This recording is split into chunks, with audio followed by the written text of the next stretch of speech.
When I mentioned to Stugotz that this can happen to great players,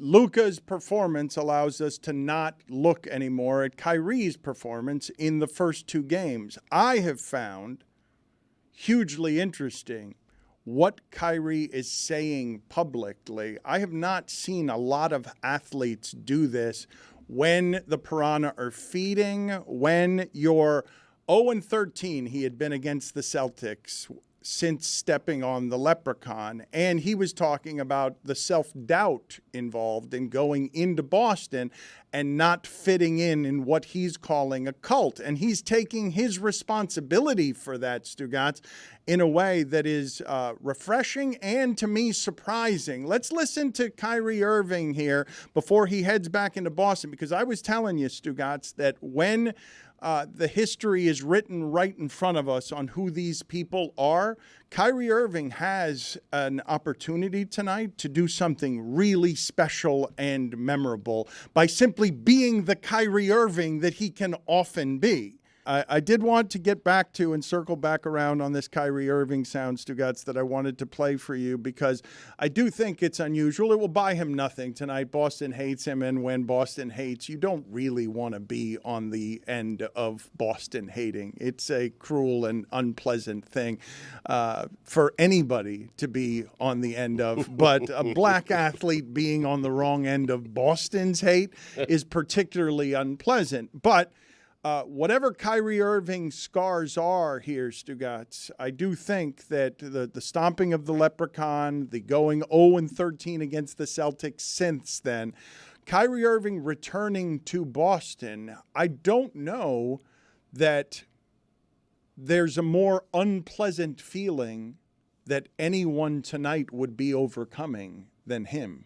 I don't know if there's anyone who's playing for either of the teams tonight who's talking publicly about self-doubt and how bad he was when they played in Boston, because that is just general human discomfort. And I know we think of these guys as superhuman, but him going back to a place that he tried to physically sage, Stugotz, because the way that he feels emotionally about everything that was there is poison to him, and he refers to not fitting in a cult. Let's listen to Kyrie Irving.